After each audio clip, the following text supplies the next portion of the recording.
The Grand Galactic Council of the Unified Star Systems convened in an emergency session aboard their capital ship, the Unwavering Logic. The massive crystalline chamber hummed with the telepathic murmurs of 17 different sentient species, all united by one common trait: they were thoroughly confused by humans. Supreme Counselor Vextor, a 12-foot-tall arthropoid with gleaming azure exoskeleton, tapped his ceremonial staff against the floor. "Silence! The reconnaissance briefing will now commence." Lieutenant Krazik, a small reptilian being with too many eyes and not enough patience, scurried to the center of the chamber. "Esteemed counselors, our observation of Earth has yielded perplexing results." The holoscreen activated, displaying images of humans going about their daily lives. As you can see, these bipeds demonstrate no natural camouflage abilities whatsoever. Their skin provides no protective coloration. They have no scales, no ability to change pigmentation, and their bodies reflect visible light at embarrassingly detectable frequencies. Murmurs of amusement rippled through the council. And yet, Krazik continued, flipping to the next image showing soldiers in military fatigues, they persist in covering themselves with these primitive patterns and claim it makes them invisible. Raucous laughter erupted from the council members. "It gets stranger," Krazik said, advancing to an image of a human hunter in bright orange clothing. "This one believes it cannot be seen when it's literally the most visible object in its environment." Supreme Counselor Vextor leaned forward. "Are they defective?" "Our scientific consensus is that humans suffer from mass sensory delusion," Krazik replied. "They create these infantile disguises and genuinely believe they cannot be seen." Counselor Zilbnox, a gaseous entity contained in an anti-gravity suit, pulsed with uncertainty. "But they've achieved spaceflight and primitive quantum computing. How could a species this delusional develop technology? Blind evolutionary luck." Krazik sniffed. "Our anthropologists believe humans compensated for their glaring lack of natural camouflage by developing technology. It's quite pitiful, really." The holoscreen showed children playing peekaboo. "Look at these juveniles. They close their visual receptors and believe they've achieved invisibility. Their cognitive development is clearly stunted." Supreme Counselor Vextor waved a massive claw dismissively. "Is this planet even worth the resources required for conquest? They seem barely worth enslaving." Admiral Plozak, the Council's military strategist and a hulking crystalline entity who communicated through vibrations, rumbled deeply. "Their planet is resource-rich, Counselor. And despite their numerous deficiencies, they've developed surprisingly effective weapons. We should not underestimate." "Nonsense," interrupted Vextor. "A species that believes putting leaves on their head makes them invisible cannot possibly pose a threat to the Galactic Council. We shall make formal contact immediately, and demand their surrender. I anticipate this Earth will be catalogued, processed, and added to our territories within one standard cycle." Admiral Plozak's crystalline structure darkened slightly. "I would recommend caution, Supreme Counselor. Our preliminary intelligence suggests these humans are unpredictable." "Your concerns are noted and dismissed, Admiral," Vextor said. "Prepare the diplomatic envoy. We shall demonstrate our technological superiority, accept their surrender, and be done with this backward world by dinner." As the council meeting adjourned, no one noticed the small maintenance drone in the corner of the chamber had been observing the entire proceeding. No one questioned why its usual operating lights were covered with what appeared to be crude drawings of the chamber's walls. And certainly, no one suspected that the drone's transmission protocols had been hijacked to broadcast the entire meeting back to Earth. After all, if humans truly understood camouflage, that would be concerning. But as the Grand Galactic Council had conclusively determined, humans were simply too primitive to grasp such advanced concepts. They were about to learn how wrong they were. Captain Morgan Jones wasn't hiding in the bushes outside the Pentagon. At least, that's what anyone would think if they bothered to look at the oddly human-shaped cluster of shrubbery that had somehow appeared overnight. This particular bush had a thermos of coffee and occasionally muttered profanities when generals walked by. "Captain Jones, we can see you," sighed General Williams as he approached the foliage. "You're literally holding a coffee mug in front of the hedges." The bush shifted slightly. "No, you can't. You're wearing a ghillie suit in the middle of a manicured lawn." "Maintaining my skills, sir." Captain Jones finally stood, revealing himself to be a weathered man in his mid-40s with a face that looked like it had been carved from granite by an artist who'd given up halfway through. Twigs and leaves cascaded from his specially designed camouflage suit. Never know when the skills might come in handy. General Williams pinched the bridge of his nose. "This is exactly why I retired you 3 years ago. And yet, here you are, on my lawn, interrupting my morning constitutional. This is the Pentagon lawn. I've been here for 17 hours. Squatters' rights. The general's eye twitched. We need you back, Jones. Nope. Jones took a sip from his thermos. I'm retired. I teach basket weaving now. It's very fulfilling. You teach advanced camouflage techniques to special forces. I teach them how to hide in plain sight using locally sourced materials, which is basically basket weaving with murder skills.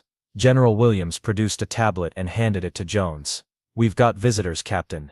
Jones scrolled through the intercepted transmission from the Alien Council meeting. His eyebrows rose incrementally with each swipe. So these oversized bugs think we don't understand camouflage. That appears to be their assessment. A slow grin spread across Jones' face, the kind of expression that had once made enemy combatants suddenly remember urgent appointments elsewhere. And they're coming here? Their diplomatic envoy lands in 3 days. The president wants to assemble a team to handle first contact. Every major government is sending representatives. Jones handed the tablet back. Not interested. Get some diplomats, some scientists. I'm a relic. Remember. That's why you put me out to pasture. We need your unique perspective. You mean my paranoia and tendency to see threats everywhere. Your ability to turn anything into an advantage, Williams corrected. These aliens have technology centuries beyond ours. If negotiations fail, we need options. Jones took another long sip of coffee, considering, you're overlooking something critical in that transmission. Which is, they have no concept of deception. Did you catch that? They think camouflage is about actually becoming invisible, not about exploiting the limitations of perception. Jones grinned again. They have no idea what they're walking into. And what exactly are they walking into, Captain? Jones gestured broadly at himself. Humanity. We're the species that invented makeup, costumes, stage magic, and prosthetic effects. We've been tricking each other since we figured out how to smear mud on our faces. It's not just military camouflage. It's drag shows, and Halloween and celebrity impersonators. A spark of understanding dawned in the general's eyes. You're saying? I'm saying that a species that can't grasp the concept of dress-up is fundamentally unprepared for humans. Jones brushed the remaining twigs from his shoulders. These aliens think camouflage is a biological adaptation. They have no concept of intentional deception. So you'll help. Jones surveyed the Pentagon with new interest. I'll need carte blanche. Complete operational freedom. And I want my team. Your team was decommissioned years ago. No, not my military team. Jones smiled, a disconcerting expression on his normally stoic face. My other team. General Williams looked deeply concerned. What other team? Let's just say not everyone who's good at hiding works for the government. Jones was already walking toward the Pentagon entrance. Call the president. Tell him I'm going to need a Vegas magician, Hollywood's best makeup artist, and that weird guy who makes viral videos where he pretends to be a bush. Jones, this is first contact with an alien species. The fate of humanity could be at stake. Exactly.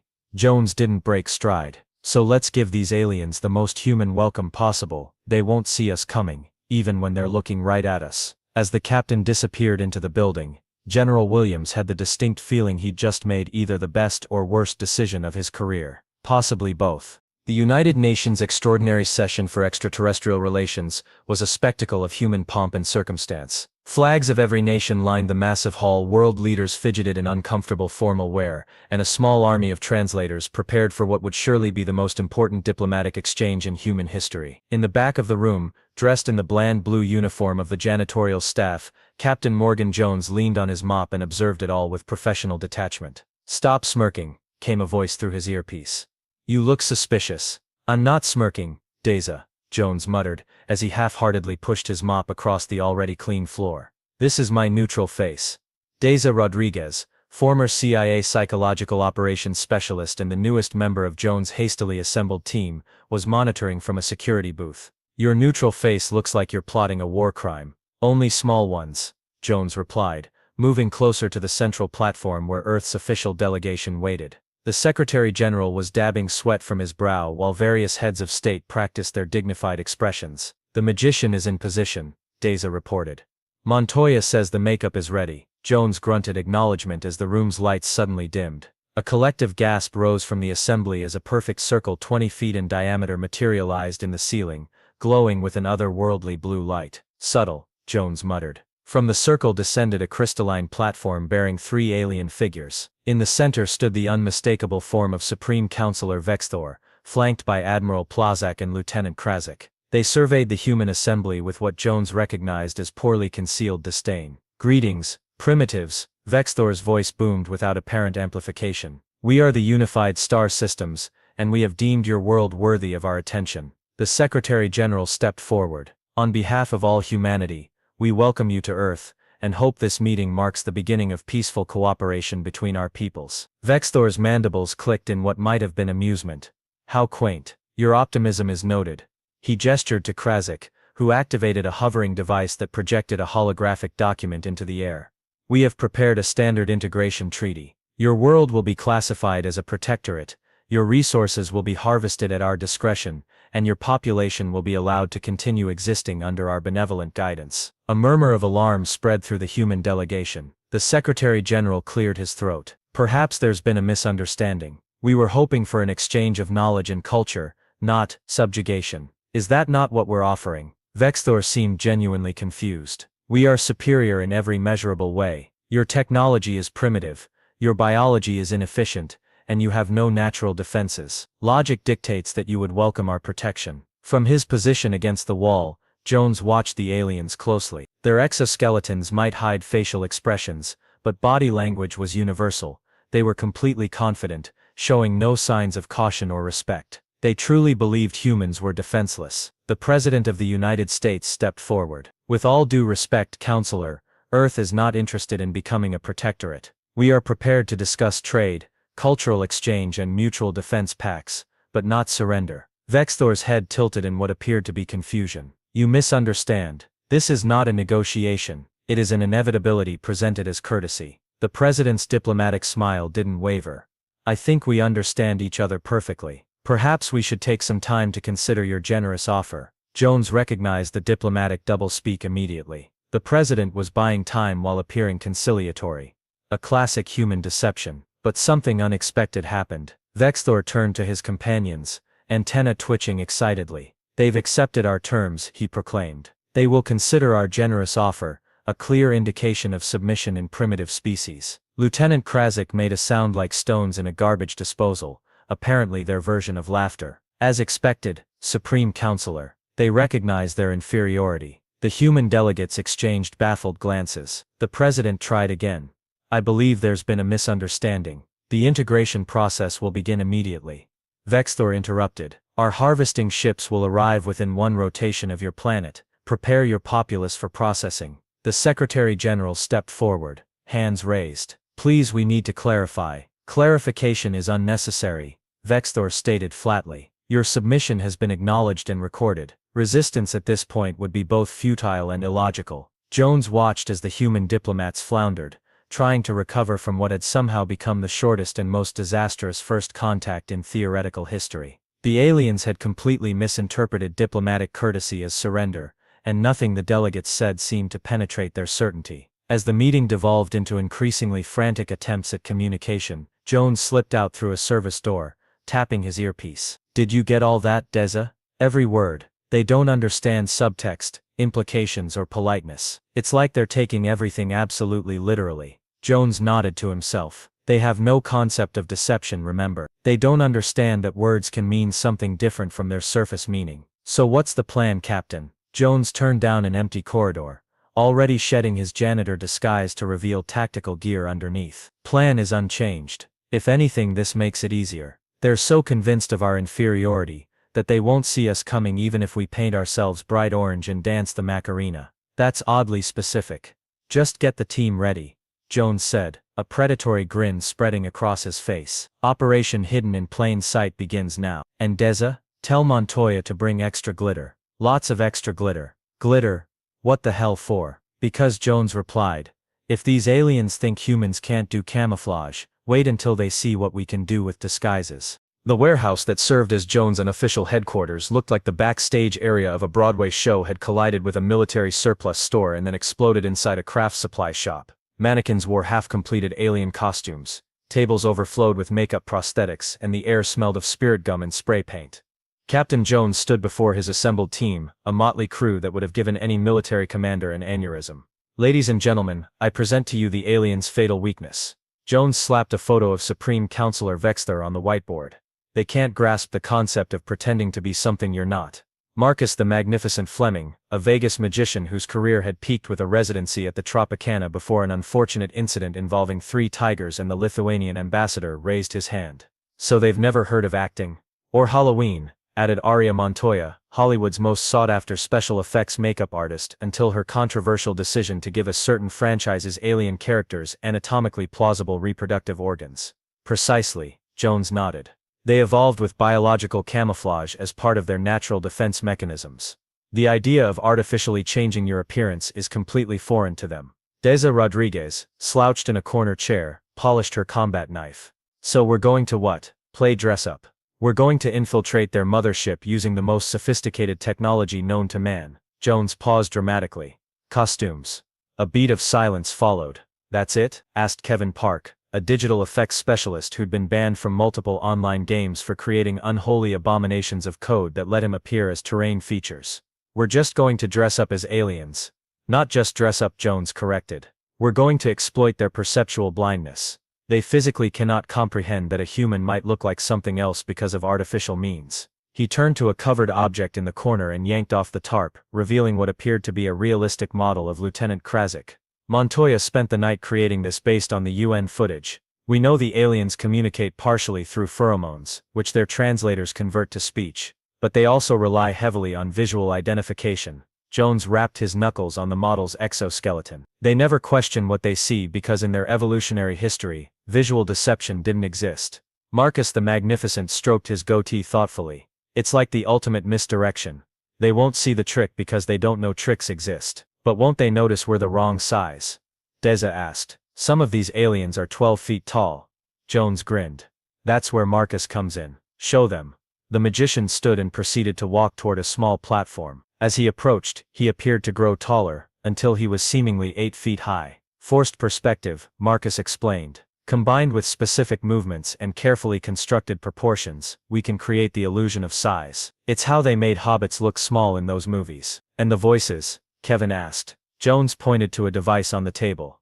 Vox modulators keyed to their specific speech patterns. We've isolated enough of their language from the UN meeting to create passable imitations. Aria Montoya held up what looked like a spray bottle. Plus, I've created synthetic versions of their pheromones based on samples collected from their brief visit. Not perfect, but it should smell alien enough to pass a casual inspection. So let me get this straight, Deza said. We're going to waltz onto an advanced alien mothership wearing homemade costumes, speaking gibberish through voice changers and spraying ourselves with fake alien body odor. Yes, Jones replied simply. That's the stupidest plan I've ever heard.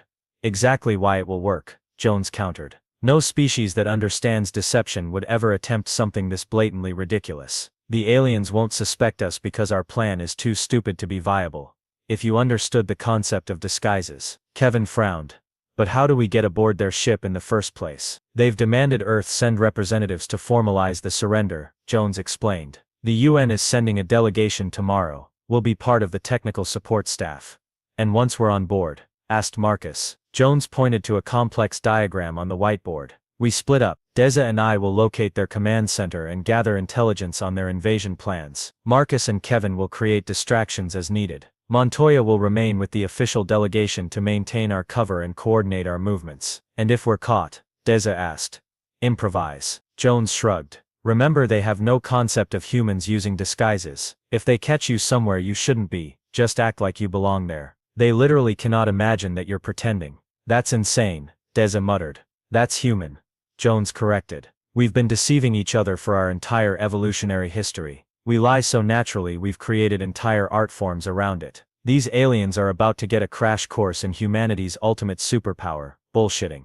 The team spent the rest of the day perfecting their disguises. Montoya worked her magic, transforming humans into reasonable facsimiles of various alien species they'd observed at the UN meeting. The results were far from perfect. Up close, anyone familiar with costumes would immediately spot the seams, the makeup, the carefully constructed puppetry involved. But to creatures who had never encountered the concept of artificially altering appearance, they hoped it would be enough. The next morning, as they prepared to join the UN delegation, Jones surveyed his team. Marcus had been transformed into a smaller version of Vexthar, complete with articulated mandibles that clicked realistically when he moved his jaw. Kevin wore the exoskeleton of a worker-class alien they'd glimpsed in the background of the diplomatic footage. Deza had been outfitted as one of the reptilian security officers, her natural predatory movements enhancing the disguise. Jones himself wore no disguise yet. "I'll change once we're aboard," he explained. "I need to escort you as human security, until we're past the initial checkpoints." "This is never going to work," Deza muttered. Her voice distorted through her Vox modulator. "Have a little faith," Jones replied, handing her what appeared to be an ordinary pen. "And remember, if all else fails, this contains a neurotoxin specifically designed for their biology. Use it only as a last resort." "You developed an alien-specific neurotoxin overnight?" Jones looked offended. "Of course not. We've had it since they first appeared on our long-range scanners 3 months ago." "Wait. We've known about them for months." Kevin's eyes widened behind his mask. "The world's governments prefer not to cause panic," Jones said casually. "Now let's move out. Operation Hidden in Plain Sight begins in exactly 1 hour. By this time tomorrow, either we'll have saved Earth, or the aliens will have learned a very important lesson about underestimating humans." "What lesson is that?" Marcus asked. Jones smiled grimly. "Never trust what you see, especially when what you're seeing is human." Supreme Counselor Vexthor was having a terrible day. It had started promisingly enough. The human delegation had arrived on schedule, properly intimidated by the grandeur of the unwavering logic. The formal surrender ceremony was proceeding exactly as planned, with the Secretary General reluctantly affixing his signature to the Galactic Council's standard subjugation treaty. Then things had gotten strange. "Supreme Counselor," Lieutenant Krasik approached, his exoskeleton clicking nervously. "We have a situation." Vexthor's antennae twitched irritably. "Can it not wait until after the ceremony? I'm about to explain to these primitives how their resource extraction quotas will function." "That's just it, sir. One of the primitives has disappeared." "Disappeared? That's impossible. Our sensors track all organic life forms aboard this vessel." "I know, sir, but the human designated as Technical Support Officer Jones was present during the initial boarding inspection and now is not." Vexthor's compound eyes narrowed. "Perhaps your visual receptors are malfunctioning. Humans cannot simply vanish." "Of course not, sir. I've ordered a level 1 security sweep. But there's something else." "What?" "We seem to have acquired an additional member of maintenance staff. A worker-class Zalborian that none of the department supervisors recognize." Vexthor's mandibles clicked in confusion. "That's impossible. All Zalborian workers are genetically catalogued at birth. There cannot be an unknown worker." Elsewhere on the ship, Captain Jones, now disguised as a Zalborian maintenance worker thanks to Montoya's hasty but effective application of prosthetics in a supply closet, moved confidently through the alien vessel's corridors. His costume wasn't perfect, the proportions were slightly off, and the exoskeleton plates didn't move as fluidly as a real Zalborian's would. But he had the crucial advantage that not a single alien he encountered could conceive that he might be anything other than what he appeared to be. "Maintenance access required," Jones said through his Vox modulator to a guard outside a restricted area. He held up a cleaning tool he'd appropriated, making a show of checking his work order tablet. The guard barely glanced at him. "Proceed." Jones shuffled past, his gait intentionally awkward to mask his human movement patterns. Once inside the restricted zone, he quickly located a computer terminal and plugged in the device Kevin had provided. Within moments, he was downloading the ship's schematics. "Jones to team," he subvocalized into his hidden communicator. "I've accessed their network." Heading to the central command hub, across the ship, Deza, disguised as a reptilian security officer, responded quietly. "Roger that. I'm approaching the weapons control center now." Meanwhile, in the diplomatic chamber, Arya Montoya watched the proceedings with growing tension. The Secretary General was stalling admirably, asking increasingly detailed questions about the treaty's provisions, but the aliens were growing impatient. "These matters are irrelevant," Vexthor declared. "Your understanding of the treaty is not required for its implementation." A commotion at the chamber entrance drew everyone's attention. Lieutenant Krasik burst in, accompanied by security officers. "Supreme Counselor, we have intruders aboard." The human delegation exchanged nervous glances. "Impossible," Vexthor dismissed. "Our security protocols are flawless." "Sir, one of our worker-class Zalborians was found unconscious in a maintenance conduit. He claims someone attacked him from behind." "Preposterous. Who would attack a maintenance worker?" "That's not all, sir. We've received reports of a second Lieutenant Krasik being spotted on level 7. The real Krasik's exoskeleton paled visibly. That cannot be. Marcus the Magnificent. Fleming was currently having the time of his life. Disguised as Lieutenant Krasik, he strutted through the corridors of Level 7, occasionally stopping to berate random alien crew members for imaginary infractions. "You call that a proper alignment?" he growled at a technician working on a panel. "Disgraceful. The Supreme Counselor will hear of this." The technician trembled visibly, apologizing profusely as Marcus swept away, internally giggling at how easy this was. His years of stage presence were finally being put to good use as he created the perfect distraction. Back in the diplomatic chamber, chaos was erupting. "Supreme Counselor," another security officer rushed in. "We've detected anomalous life signs throughout the ship. The sensors are showing species signatures that keep changing." Vexter rose from his seat, mandibles clacking in agitation. "Changing? That's biologically impossible." "Nevertheless, sir, we tracked a Zolborian moving through Sector 12, but when we arrived, we found only a human access panel that had been tampered with, and the Zolborian was gone." The alien leader's compound eyes darted around the room suspiciously. "This is some form of primitive sabotage. Secure the human delegation. None of them leave this room." As security officers surrounded the Earth representatives, Arya Montoya discreetly activated her communicator. "Jones, they're onto us. Not sure how, but they know something's wrong." In the ship's central command hub, Jones was downloading critical data when he received Montoya's warning. "Copy that. Almost finished here." He'd just removed his data device when the door slid open, revealing Admiral Plozak. The crystalline alien froze, vibrations of shock emanating from his form. "You," Plozak rumbled. "You are not authorized for this area." Jones straightened, abandoning his hunched Zolborian posture. "Sure I am. See, maintenance worker." Plozak's crystalline structure darkened with suspicion. No maintenance was scheduled for the command hub during the diplomatic proceedings. "Emergency repair," Jones improvised. "Console malfunction." "I see no malfunction. That's because I fixed it." Plozak vibrated intensely. Your proportions are incorrect for a Zolborian, and your movement patterns." Jones sighed. "So much for the perfect disguise. Time for Plan B." In a swift motion he reached up and pulled off his Zolborian headpiece, revealing his human face beneath. Surprise. The effect was instantaneous and far more dramatic than Jones had anticipated. Admiral Plozak emitted a high-pitched crystalline screech that threatened to shatter eardrums. The alien stumbled backward, vibrating in what could only be described as pure horror. "Shapeshift." Plozak shrieked, backing away. "Human shapeshifter." Jones blinked, surprised by the extreme reaction. "Well, technically I'm just wearing a COS. Emergency Protocol Alpha." Plozak screamed into his communication device. "The humans can change their forms. This is not a drill." Throughout the ship, alarms began blaring. Jones winced. "That's not good."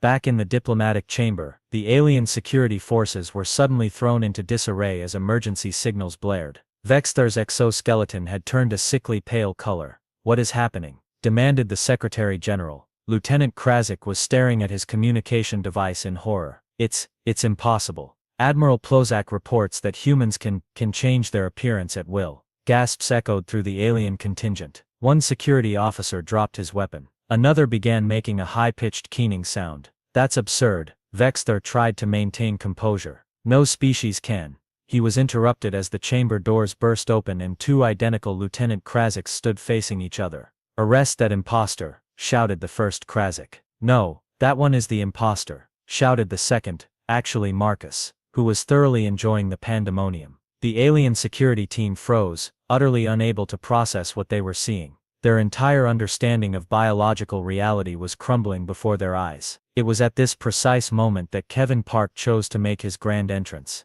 Having abandoned subtlety entirely, he walked into the chamber wearing half of his alien disguise and half of his human clothes, creating the illusion that he was mid-transformation. "Oh sorry," he announced casually. "I wasn't finished changing yet." A security officer fainted. Two others fired their weapons wildly before fleeing the room in terror. Supreme Counselor Vexter's mandibles clicked so rapidly they became a blur. "Abominations," he finally shrieked. "Biological impossibilities." The ship's intercom crackled to life, and Jones' voice echoed throughout the vessel. "Attention alien vessel, this is Captain Morgan Jones of Earth's Secret Shapeshifter Division. We've infiltrated every level of your ship. Your weapons systems are now under our control. Your engines are now under our control. Your life support, well, you get the idea." Vexter collapsed into his chair, his exoskeleton now almost white with shock. How is this possible?" The Secretary General, who had been as surprised as anyone by these developments, recovered admirably.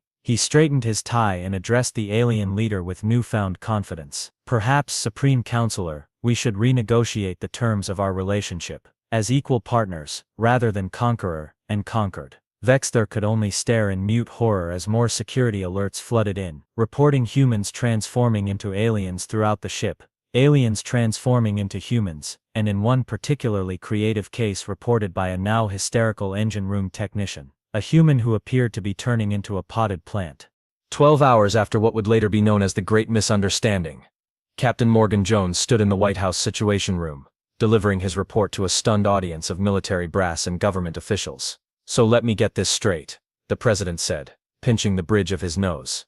"The alien armada, the most technologically advanced fleet ever to enter our solar system, is retreating because they think we can shapeshift."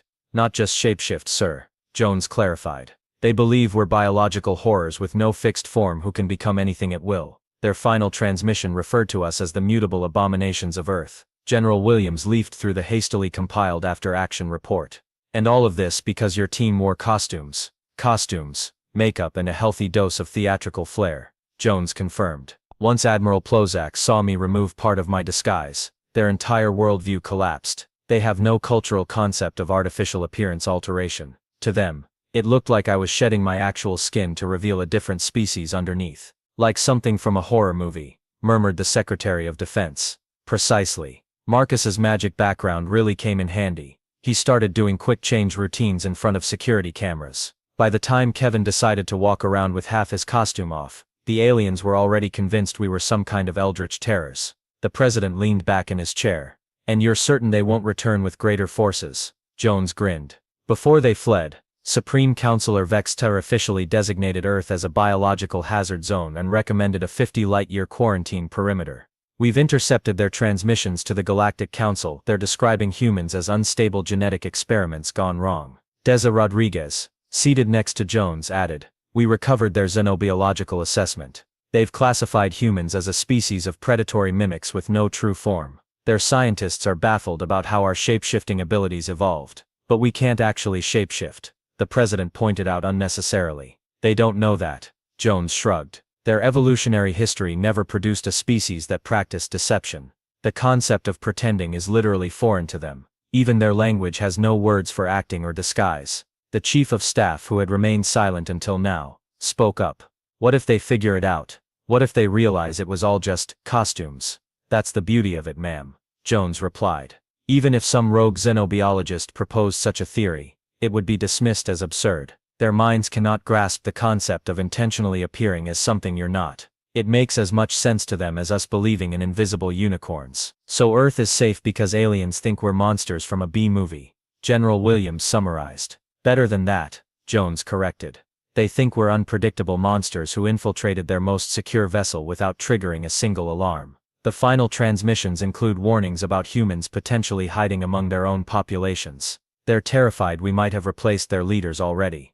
The president absorbed this information with a mix of relief and disbelief. "Captain Jones, I'm not sure whether to give you a medal or have you psychologically evaluated." "Both would be appropriate, sir." "Well, consider the first option approved. Your team saved humanity with Halloween costumes and theater makeup. Don't forget the glitter," Jones added solemnly. Montoya's liberal application of glitter to Kevin's half-costume really sold the mid-transformation effect. The ship's head of security described it as biological molecular reconfiguration in progress in his panic report. The president stood, signaling the end of the debriefing. "I'll address the nation tonight. Obviously, we'll be keeping the theatrical nature of our defense classified. Probably for the best, sir. The public might not appreciate that Earth's first interstellar victory came courtesy of spirit gum and foam latex." As the meeting adjourned, Jones and his team were escorted to a separate conference room where champagne had been arranged. After the officials filed out, Deza raised her glass to the most ridiculous military operation in human history. "To making first contact with one of the most advanced civilizations in the galaxy," Marcus added, "and convincing them we're eldritch horrors." "To glitter," Kevin said solemnly, still picking sparkles out of his hair. "To humanity," Jones concluded, raising his glass. "The only species arrogant enough to believe that dressing up in homemade alien costumes was a viable military strategy. And the only species stupid enough to be right," Deza added with a grin. They clinked glasses as high above Earth, the last ships of the alien armada engaged their faster-than-light drives, fleeing what their commander had officially designated as the most terrifying biological threat encountered in the history of galactic exploration. 6 months later, Captain Morgan Jones stood in the rain outside his cabin in the Montana wilderness, sipping coffee and enjoying his re-retirement. After the alien incident, he'd been offered promotions, medals and speaking tours, all of which he had declined in favor of returning to his quiet life, of occasionally pretending to be shrubbery. His satellite phone rang, the special one that only 5 people in the world had the number for. "Jones," he answered. "It's Williams. There's a situation." Jones sighed. "There's always a situation. This one's different. We've intercepted deep space communications. Word about Earth has spread. We're developing something of a reputation." "What kind of reputation?" "The galactic community now refers to our solar system as the Forbidden Zone. 3 different alien species have added Earth to their religious texts as the home of shape-shifting demons. There are unconfirmed reports of alien vessels performing the equivalent of the sign of the cross when passing within 100 light-years of our sun." Jones couldn't help but chuckle. "So we're space boogeymen now. Good. Maybe they'll leave us alone long enough to develop our own interstellar capabilities." "That's not why I'm calling. A new species has made contact. They want to establish diplomatic relations specifically because of our unique biological abilities." Jones lowered his coffee mug. "They want to talk to us because they think we can shapeshift." "Yes, they're called the Morphali. According to their initial communication, they evolved on a world where adaptive camouflage was the dominant evolutionary strategy. Every species on their planet can change their appearance to some degree, so they're not freaked out by the thought of shapeshifting humans. Quite the opposite. They're thrilled. They think they've finally found kindred spirits in the galaxy. The UN Secretary General has requested that you lead the welcoming committee." Jones stared up at the clouds, considering. "Let me get this straight. You want me to meet with actual biological shapeshifters while pretending that humans can also shapeshift, when in reality we were just wearing rubber masks and sparkly makeup?" "That's about the size of it, yes." Jones grinned. "Well, when you put it that way, how can I refuse? But I want my team back, and double the glitter budget this time." As he hung up, Jones couldn't help but laugh at the cosmic irony. Humanity had bluffed its way into galactic politics with nothing but theatrical props and a confident attitude. It was perhaps the most human approach imaginable. After all, throughout history, humans had always excelled at one thing above all else: convincing others, and sometimes themselves, that they were something they were not. From cave paintings to social media profiles, from Halloween costumes to online avatars, humans had been practicing the art of the disguise since the dawn of consciousness. It wasn't shapeshifting, it was something far more powerful: imagination. Jones finished his coffee, and headed inside to pack. Earth's greatest camouflage expert had more work to do.